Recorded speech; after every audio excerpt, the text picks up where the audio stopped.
नमस्कार। GK GS मंथन channel में आपका स्वागत है। मैं पप्पू सर। आज जनरल नॉलेज और जनरल साइंस का कुल 80 प्रश्न को सॉल्व किया जा रहा है। पहला प्रश्न है, किताबुल हिंद का लेखक अल-बरूनी निम्न में से किसके साथ भारत आया था? ए महमूद गजनबी, बी मोहम्मद गौरी, सी मोहम्मद बिन कासिम, डी इनमें से कोई नहीं। तो इसका सही उत्तर है ए, तुर्क आक्रमणकारी महमूद गजनबी के आक्रमण के समय जो है अल-बरूनी भारत आए थे। और अल-बरूनी भारत के संदर्भ में जो इतिहास लिखे हैं, किताबुल हिंद नाम का पुस्तक है। और अल-बरूनी का मूल नाम अबू रेहान था। प्रश्न संख्या 2 है, 22 जनवरी 1760 ईस्वी को लड़े गए बांडीबास के युद्ध में फ्रांसीसी सेना का नेतृत्व कॉम्टे डी लैरी ने किया था, जबकि ब्रिटिश सेना का नेतृत्व किसने किया था? A Eyre Coote, B Clive, C William Hedges, D Watson.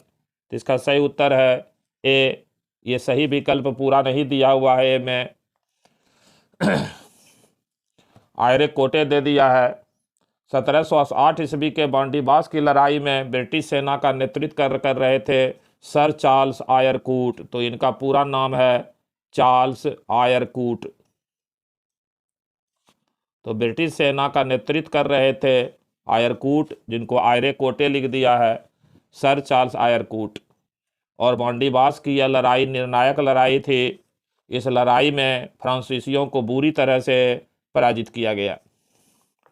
प्रश्न संख्या 3 है, निम्न में से किसने बंगाल में सरकार की द्वैध शासन प्रणाली समाप्त की? A Lord Cornwallis, B Lord Warren Hastings, C Lord Clive, D Lord Wellesley. इसका सही उत्तर है बी, लॉर्ड बारेन हेस्टिंग्स ने 1772 ईस्वी में बंगाल में द्वैध शासन व्यवस्था को समाप्त कर बंगाल के शासन को पूरी तरह अंग्रेजी शासन में मिला लिया। प्रश्न संख्या 4 है, निम्नलिखित में से किसने शक्तिशाली सैन्य बलों के एक समूह चहलगानी को समाप्त किया था? ए बलबन, बी कुतुबुद्दीन, ए बख्शी, इल्तुतमिश, डी रजिया सुल्तान। तो इसका सही उत्तर है ए, गयासुद्दीन बलबन, जो कि गुलाम वंश के राजा थे। इन्होंने तुर्क के चहलगानी या 40 तुर्क गुलाम सरदारों के दल की शक्ति को समाप्त कर दिया, जबकि तुर्क के चहलगानी की स्थापना गुलाम वंश के शासक इल्तुतमिश ने किया था। प्रश्न संख्या 5 है, चीनी यात्री फाहियान किस गुप्त शासक के शासनकाल के दौरान भारत आया था? ए चंद्रगुप्त प्रथम, बी समुद्रगुप्त, सी चंद्रगुप्त द्वितीय, डी कुमारगुप्त। तो इसका सही उत्तर है सी, गुप्त सम्राट चंद्रगुप्त द्वितीय, जिनको चंद्रगुप्त द्वितीय विक्रमादित्य भी कहते हैं। इन्हीं के शासनकाल में चीन के यात्री फाहियान भारत आए थे, और भारत आने वाले फाहियान पहले चीनी यात्री थे। प्रश्न संख्या 6 है, 19वीं शताब्दी के मध्य में कूका आंदोलन कहाँ से शुरू हुआ था? ए पश्चिमी पंजाब में, बी केरल में, सी महाराष्ट्र में, डी मध्य भारत में। तो इसका सही उत्तर है ए, पश्चिमी पंजाब में जो है कूका आंदोलन शुरू किया गया था। कूका आंदोलन के जनक माने जाते हैं भगत जवाहर मल, और फिर बाद में राम सिंह कूका ने इस आंदोलन को नेतृत्व प्रदान किया। 7 नंबर प्रश्न है, महात्मा गांधी ने सत्याग्रह सभा की स्थापना डैश में की थी? ए दिसंबर 1920 में, बी मार्च 1918 में, सी फरवरी 1919 में, डी अप्रैल 1921 ईस्वी में। तो इसका सही उत्तर है सी, फरवरी 1919 ईस्वी में महात्मा गांधी ने सत्याग्रह सभा की स्थापना की थी। प्रश्न संख्या 8 है, गुरु गोविंद सिंह की माता का क्या नाम था? ए बीबी जयला, बी रानी दिद्दा, सी कजरी देवी, डी गुजरी देवी। तो इसका सही उत्तर है डी, गुजरी देवी जो है गुरु गोविंद सिंह, जो सिखों के 10वें गुरु हुए, उनकी माता का नाम गुजरी देवी और पिता का नाम गुरु तेग बहादुर था। और इनका जन्म पटना सिटी, जिनको पटना साहिब कहते हैं, में हुआ था। प्रश्न संख्या 9 है, वर्ष 1917 का डैश सत्याग्रह महात्मा गांधी का पहला सत्याग्रह था और भारतीय स्वतंत्रता आंदोलन में एक बड़ा विद्रोह था? ए खेरा, बी भारत छोड़ो, सी नागरिक अवज्ञा, डी चंपारण। तो इसका सही उत्तर है डी चंपारण, जो चंपारण जिला में तिनकठिया भूमि व्यवस्था के विरोध में और नील उत्पादक किसानों के समर्थन में गांधी जी ने अपना पहला सत्याग्रह 1917 में किया, जो उनका चंपारण सत्याग्रह कहलाता है। प्रश्न संख्या 10 है, महात्मा गांधी ने अर्थव्यवस्था की वकालत की? ए स्थानीय, बी केंद्रीकृत, सी विकेंद्रित, डी ग्लोबल। तो इसका सही उत्तर है सी, महात्मा गांधी ने विकेंद्रित अर्थव्यवस्था की वकालत की थी, यानी विकेंद्रित अर्थव्यवस्था का समर्थन किया था। और इनके अनुसार प्रत्येक गांव जो है वो आत्मनिर्भर होना चाहिए। प्रश्न संख्या 11 है, निम्न में कौन सा देश भारतीय राज्य उत्तर प्रदेश से सीमाएं साझा करती है? ए चीन, बी भूटान, सी नेपाल, डी बांग्लादेश। तो इसका सही उत्तर है सी, नेपाल के साथ उत्तर प्रदेश की अंतर्राष्ट्रीय सीमा है। प्रश्न संख्या 12 है, सौर मंडल का सबसे बड़ा ग्रह निम्नलिखित में कौन सा है? ए मंगल, बी बृहस्पति, सी शनि, डी बुध। तो इसका सही उत्तर है बी बृहस्पति, यानी जुपिटर जो है वो सौर मंडल का सबसे बड़ा ग्रह है। प्रश्न संख्या 13 है, क्षेत्रफल की दृष्टि से भारत का सबसे छोटा राज्य कौन सा है? ए गोवा, बी कश्मीर, सी पंजाब, डी तेलंगाना। तो इसका सही उत्तर है ए गोवा। क्षेत्रफल की दृष्टि से गोवा भारत का सबसे छोटा राज्य है। 14 नंबर है, भारत का सबसे बड़ा चावल उत्पादक राज्य कौन सा है? ए पश्चिम बंगाल, बी केरल, सी बिहार, डी उत्तर प्रदेश। तो इसका सही उत्तर है ए पश्चिम बंगाल, भारत में चावल का सबसे बड़ा उत्पादक राज्य है। प्रश्न संख्या 15 है, कौन सी रेखा भारत से होकर गुजरती है? ए कर्क रेखा, बी मकर रेखा, सी आदि रेखा रेखांश, डी भूमध्य रेखा। तो इसका सही उत्तर है ए कर्क रेखा, जो 23.5 डिग्री उत्तरी अक्षांश रेखा है वो भारत के मध्य भाग से गुजरती है। 23.5 डिग्री उत्तरी अक्षांश रेखा भारत के मध्य भाग से गुजरती है और ये भारत के 8 राज्यों से होकर के गुजरती है। प्रश्न संख्या 16 है, जब एक्स वस्तु के एफजी की कीमत कम होती है तो एक्स की मांग ए बढ़ जाती है, बी कम हो जाती है, सी अपरिवर्तित रहती है, डी वर्तमान दर पर बढ़ती है। तो इसका सही उत्तर है ए बढ़ जाती है। जब एक्स यानी किसी वस्तु के एफजी की कीमत कम होती है तो उसकी मांग में वृद्धि हो जाती है और किसी एक्स वस्तु की एफजी की कीमत में वृद्धि होती है तो उसकी मांग घट जाती है। प्रश्न संख्या 17 है, अस्पाहन कर एक प्रकार का डैश है? ए स्वचालित भुगतान लेन देन पर कर, बी मुद्रा लेन देन पर कर, सी बैंक लेन देन पर कर, डी प्रतिभूति लेन देन पर कर। तो इसका सही उत्तर है बी मुद्रा लेन देन पर जो कर लगता है उसी को अस्पाहन कर कहा जाता है। प्रश्न संख्या 18 है, उत्पादन के 3 स्तंभ क्या हैं? ए पूंजी, भूमि, बाजार, बी भूमि, बाजार, श्रम, सी बाजार, पूंजी, श्रम, डी भूमि, श्रम और पूंजी। इसका सही उत्तर है डी भूमि, श्रम और पूंजी, यानी कि जमीन, लेबर और कैपिटल, ये उत्पादन के 3 स्तंभ यानी 3 पिलर हैं। प्रश्न संख्या 19 है, अवमूल्यन का अर्थ है?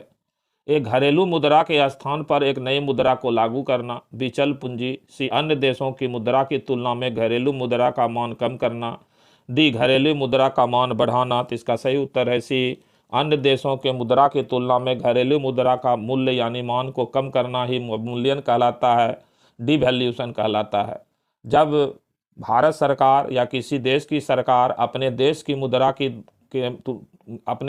मुद्रा का मूल्य विदेशी मुद्रा की तुलना में कम कर देती है तो इसी को अवमूल्यन कहते हैं, जिससे भारतीय मुद्रा सस्ती हो जाती है और विदेशी मुद्राएं महंगी हो जाती है।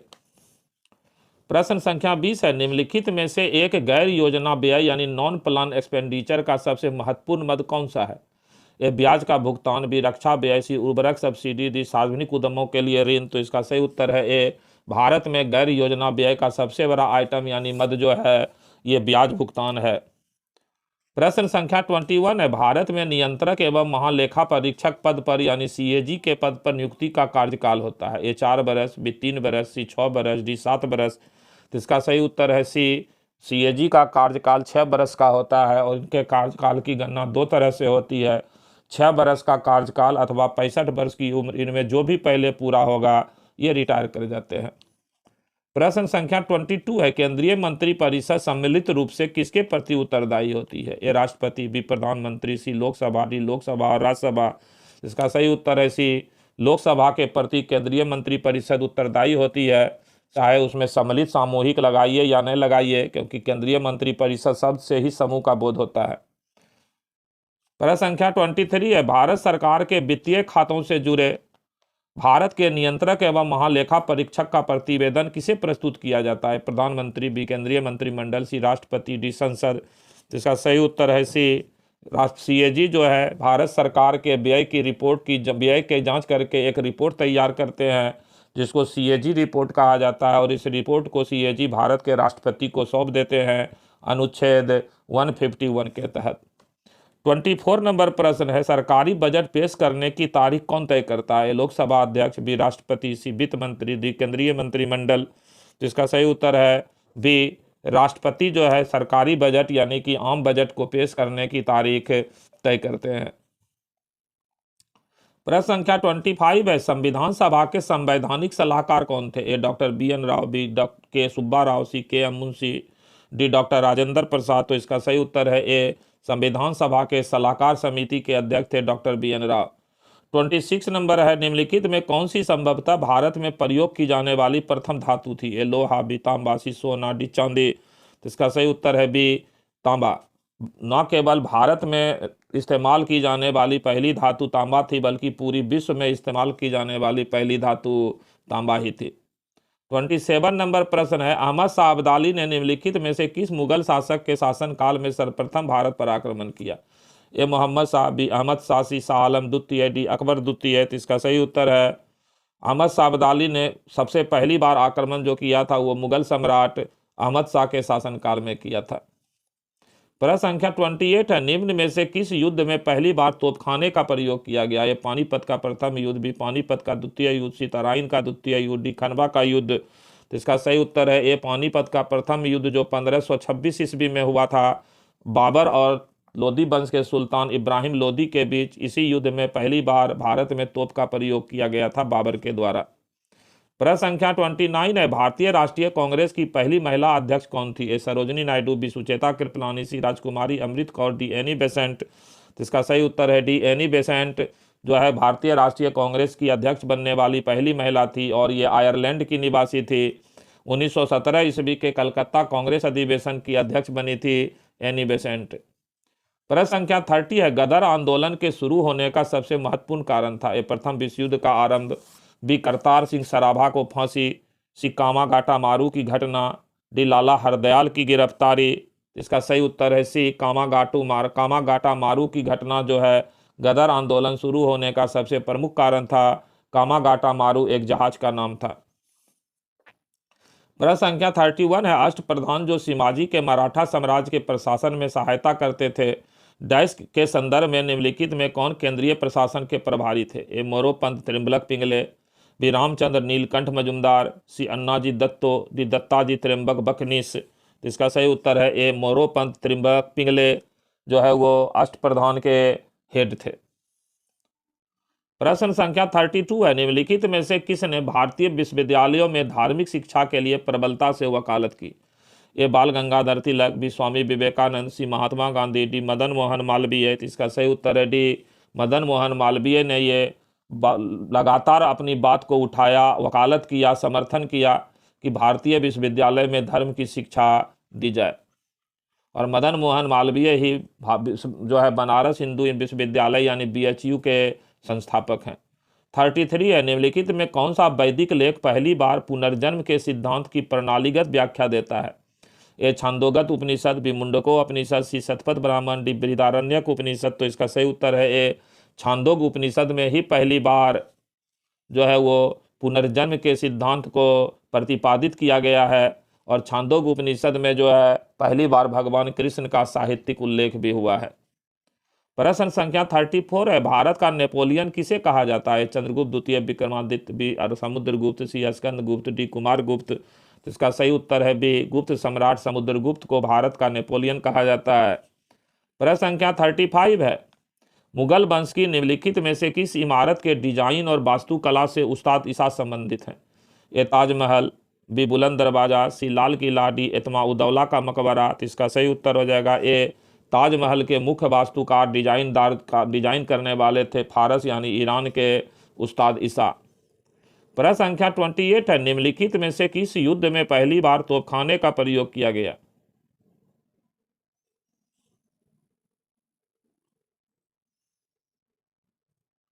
तो ये सब क्वेश्चन रिपीट हो गया है, सॉरी, इसलिए प्रश्न को आगे बढ़ाना पड़ेगा।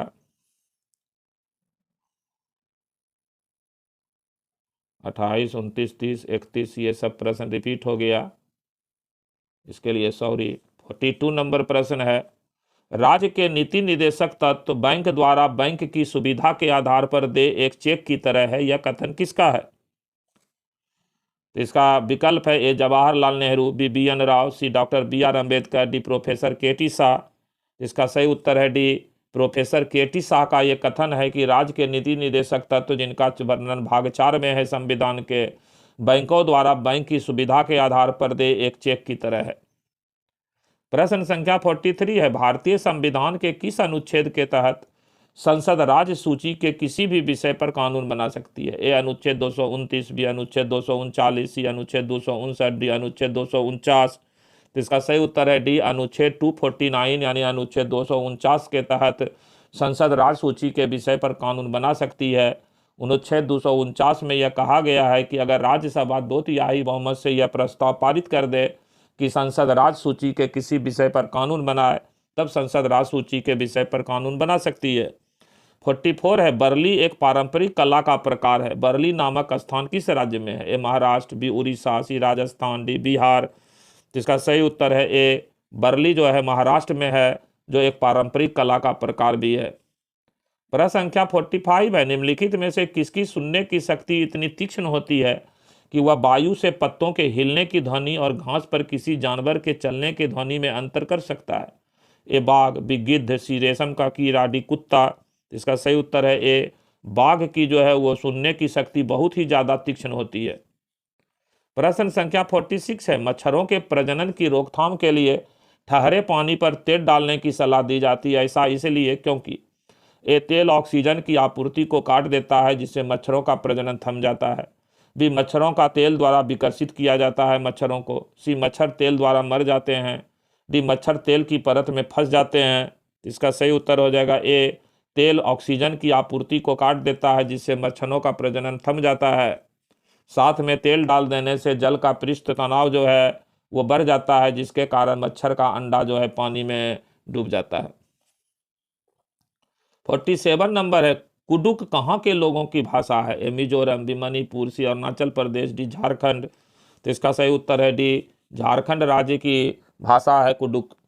48 है, इकोसिस्टम की सही परिभाषा क्या है? पारिस्थितिकी तंत्र।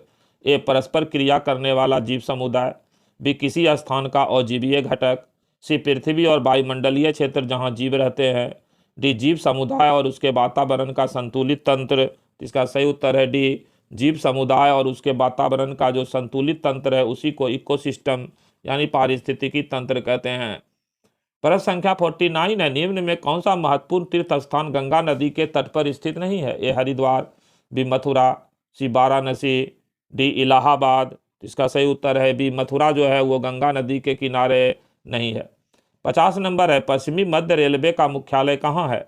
ए हुबली में, बी चेन्नई में, सी जयपुर में, डी जबलपुर में। इसका सही उत्तर है पश्चिमी मध्य रेलवे का जो मुख्यालय है वो जबलपुर में है। प्रश्न संख्या 51 है, ग्रैमी पुरस्कार डैश में असाधारण उपलब्धि के सम्मान में दिया जाता है? ए संगीत, बी चित्रकारी, सी साहित्य, डी पत्रकारिता। इसका सही उत्तर है ए, संगीत के क्षेत्र में दिया जाने वाला दुनिया का सर्वोच्च पुरस्कार ग्रैमी पुरस्कार है। प्रश्न संख्या 52 है, निम्नलिखित में से कौन एक टेनिस खिलाड़ी नहीं है? A Roger Federer, B Michael Phelps, C Rafael Nadal, D Novak जोकोविच। तो इसका सही उत्तर है बी, माइकल फेल्प्स जो है वो तैराकी के खिलाड़ी है, तैराक हैं। बाकी तीनों ए, बी और डी टेनिस खिलाड़ी है। 53 नंबर है, रामकृष्ण मिशन की स्थापना किसने की? ए स्वामी विवेकानंद, बी रामकृष्ण परमहंस, सी श्री अरबिंदो, डी स्वामी दयानंद सरस्वती। तो इसका सही उत्तर है ए, स्वामी विवेकानंद ने अपने गुरु रामकृष्ण परमहंस की स्मृति में रामकृष्ण मिशन की स्थापना की। 54 नंबर है, अमेजन नदी किस महाद्वीप में प्रवाहित होती है? अफ्रीका में, बी दक्षिण अमेरिका में, सी उत्तरी अमेरिका में, डी यूरोप में। तो इसका सही उत्तर है बी, दक्षिण अमेरिका में प्रवाहित होने वाली अमेजन नदी है और अमेजन नदी विश्व की सबसे बड़ी नदी प्रणाली है। 55 है, 1 रुपये के नोट पर किसके हस्ताक्षर होते हैं? ए रिजर्व बैंक के गवर्नर, बी वित्त सचिव, सी वित्त मंत्री, डी प्रधानमंत्री। तो इसका सही उत्तर है बी, भारत सरकार के वित्त सचिव का दस्तखत होता है 1 रुपये के नोट पर। और 1 रुपये के नोट को छोड़ करके इससे ऊपर के सभी मूल्य वर्ग के नोट पर RBI के गवर्नर का दस्तखत होता है।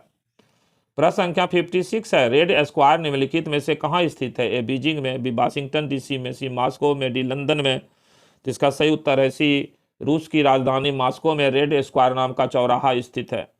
57 है, भारतीय राष्ट्रीय ध्वज की रूपरेखा किसने तैयार की? ए महात्मा गांधी, बी ईश्वर चंद्र विद्यासागर, सी भिकाजी कामा, डी पिंगली वेंकैया। जिसका सही उत्तर है डी, पिंगली वेंकैया ने भारतीय राष्ट्रीय ध्वज यानी तिरंगा की रूपरेखा तैयार की थी। प्रश्न संख्या 58 है, नीति आयोग किस प्रकार का निकाय है यानी संस्था है? ए, एक सलाह देने वाला निकाय, बी, एक संवैधानिक निकाय, सी, एक स्वतंत्र और स्वायत्त निकाय, डी, उपर्युक्त में से कोई नहीं। तो इसका सही उत्तर है ए, एक सलाह देने वाला निकाय है नीति आयोग, और साथ में नीति आयोग जो है सलाहकारी निकाय के अलावे एक गैर संवैधानिक निकाय भी है। प्रश्न संख्या 59 है, इनमें से कौन सी संयुक्त राष्ट्र की एक विशिष्ट एजेंसी नहीं है? ए, विश्व स्वास्थ्य संगठन, बी, विश्व व्यापार संगठन, सी, अंतर्राष्ट्रीय श्रम संगठन, डी, यूनेस्को। तो इसका सही उत्तर है बी, विश्व व्यापार संगठन जो है वो संयुक्त राष्ट्र संघ की एक विशिष्ट एजेंसी नहीं है। विश्व स्वास्थ्य संगठन है, अंतर्राष्ट्रीय श्रम संगठन है और यूनेस्को है। 60 नंबर प्रश्न है, विश्व स्वास्थ्य दिवस कब मनाया जाता है? 15 मार्च, बी, 7 अप्रैल, सी, 9 अप्रैल, डी, 10 अप्रैल। तो इसका सही उत्तर है बी, 7 अप्रैल को प्रतिवर्ष विश्व स्वास्थ्य दिवस के रूप में मनाया जाता है। प्रश्न संख्या 61 है, ध्वनि का तारत्व यानी पिच किस पर निर्भर करता है? ए, आवृत्ति पर, बी, तरंग दैर्घ्य पर, सी, तीव्रता पर, डी, वेग पर। तो इसका सही उत्तर है ए, आवृत्ति यानी फ्रीक्वेंसी पर ध्वनि का तारत्व यानी पिच निर्भर करता है। 62 नंबर प्रश्न है, कार्य करने की दर कहलाती है? ए, ऊर्जा, बी, बल, सी, शक्ति, डी, गति। तो इसका सही उत्तर है सी, कार्य करने की दर जो है वो शक्ति कहलाती है। 63 नंबर प्रश्न है, ऊष्मा संचरण की कौन सी विधि में माध्यम की आवश्यकता नहीं होती? ए, विकिरण, बी, संवहन, सी, चालन, डी, विसरण। तो इसका सही उत्तर है ए, विकिरण यानी रेडिएशन के लिए जो है किसी माध्यम की जरूरत नहीं पड़ती है, संवहन और चालन के लिए माध्यम की जरूरत पड़ती है।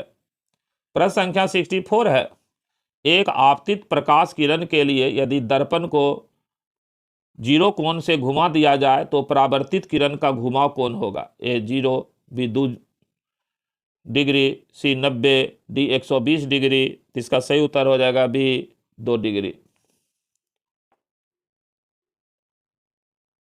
प्रश्न संख्या 65 है, सल्फ्यूरिक अम्ल को तनु बनाने के लिए अम्ल को पानी में डालने की सलाह दी जाती है, क्योंकि? ए, अम्ल कांच के बर्तन को तोड़ सकता है, बी, अम्ल को तनु बनाने की प्रक्रिया अत्यधिक उष्माक्षेपी है, सी, अम्ल को तनु बनाने की प्रक्रिया अत्यधिक उष्माशोषी है, डी, अम्ल का पानी की ओर गहरा आकर्षण है। तो इसका सही उत्तर है बी, अम्ल को तनु बनाने की प्रक्रिया अधिक उष्माक्षेपी है, इसीलिए सल्फ्यूरिक अम्ल को तनु बनाने के लिए अम्ल को पानी में डालने की सलाह दी जाती है। 66 नंबर है, अधातु ऑक्साइड ए, लाल लिटमस पत्र को नीला कर देता है। अधातु ऑक्साइड ए, लाल लिटमस पत्र को नीला कर देता है। बी, प्रकृति में उभयधर्मी होते हैं, सी, प्रकृति में क्षारीय होते हैं, डी, प्रकृति में अम्लीय होते हैं। तो इसका सही उत्तर है डी, प्रकृति में अम्लीय होने के कारण अधातु ऑक्साइड। प्रश्न संख्या 67 है, नाभिक का परमाणु क्रमांक बराबर होता है? ए, न्यूट्रॉन की संख्या प्लस प्रोटॉन की संख्या, बी, इलेक्ट्रॉन की संख्या प्लस न्यूट्रॉन की संख्या, सी, प्रोटॉन की संख्या, डी, न्यूट्रॉन की संख्या। इसका सही उत्तर है सी, प्रोटॉन की संख्या। नाभिक का परमाणु क्रमांक जो है वो इलेक्ट्रॉन की संख्या के क्रमांक के बराबर होता है। प्रश्न संख्या 68 है, प्रोड्यूसर गैस डैश होती है? ए, CO2 तथा Cl2 का मिश्रण, बी, CO तथा Cl2 का मिश्रण, सी, CO2 तथा H2 का मिश्रण, डी, CO तथा N2 का मिश्रण। इसका सही उत्तर हो जाएगा डी, CO तथा N2 का मिश्रण प्रोड्यूसर गैस होती है। प्रश्न संख्या 69 है, अमीबा के पादाब किसमें सहायता करते हैं? एक, केवल गति देने में, बी, गति देने एवं भोजन पकड़ने में, सी, केवल भोजन पकड़ने में, डी, उपर्युक्त में से कोई नहीं। इसका सही उत्तर है बी, गति देने एवं भोजन पकड़ने में अमीबा का जो पादाब है वो सहायता करता है, गति में भी और भोजन पकड़ने के लिए भी। 70 नंबर है, यदि आप किसी घास के पौधों को सावधानी पूर्वक उखाड़कर उसकी जड़ों और पत्तियों का परीक्षण करें तो आप यह पाएंगे कि इसमें ए, रेशेदार जड़ें और जालिका रूपी सिरा विन्यास है, बी, मूसला जड़ें और समानांतर सिरा विन्यास है, सी, मूसला जड़ें और जालिका रूपी सिरा विन्यास है, डी, रेशेदार जड़ें और समानांतर सिरा विन्यास है। इसका सही उत्तर हो जाएगा डी, रेशेदार जड़ें और समानांतर सिरा विन्यास जो है वो घास के पौधों में पाया जाता है, उसकी जड़ों और पत्तियों का जब आप ध्यान से परीक्षण देखिएगा तो, कि घास की जो जड़ें हैं वो रेशेदार होती है और उसमें पत्तियों में समानांतर सिरा विन्यास है। प्रश्न संख्या 71 है, निम्न में से कौन सी अंतःस्रावी ग्रंथि शर्करा यानी मधुमेह को नियंत्रित करने वाले हार्मोन को स्रावित करती है? ए थायराइड, बी अग्नाशय, सी पीयूष, डी एड्रीनल। तो इसका सही उत्तर हो जाएगा बी अग्नाशय ग्रंथि से जो है वो इंसुलिन का स्राव होता है। प्रश्न संख्या 72 है, निम्नलिखित में से कौन स्त्री केसर का भाग नहीं है? ए अंडाशय, बी बतिकाग्र, सी वर्तिका, डी परागकोश एवं तंतु। इसका सही उत्तर है डी परागकोश एवं तंतु जो है वो स्त्री केसर का भाग नहीं है। प्रश्न संख्या 73 है, मूल गोप रूट कैप नहीं पाया जाता है?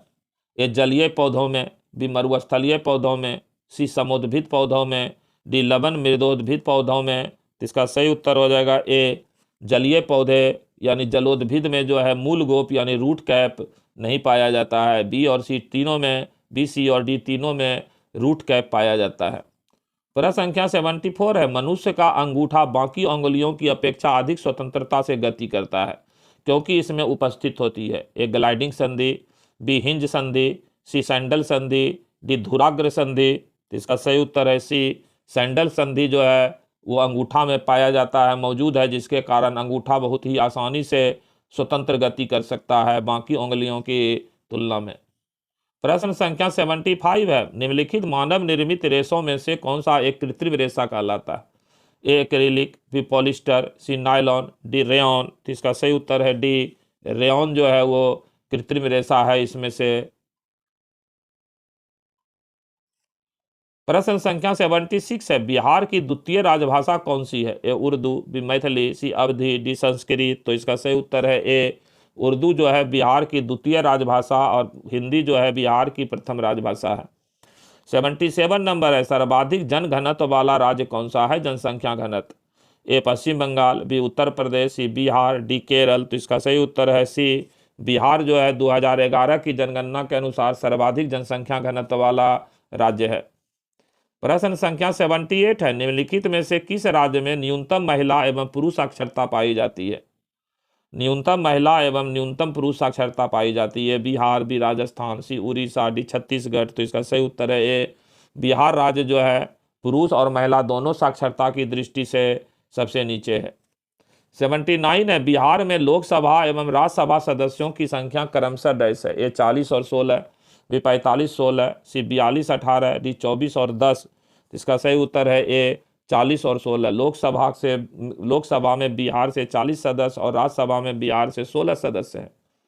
और इस वीडियो का अंतिम प्रश्न 80 नंबर, बिहार का एकमात्र महानगर है? ए सारण, बी पटना, सी भागलपुर, डी दरभंगा। तो इसका सही उत्तर है डी बी पटना जो बिहार की राजधानी है, बिहार का एकमात्र महानगर है पटना। इस वीडियो में इतना ही। जय हिंद, जय भारत, नमस्कार।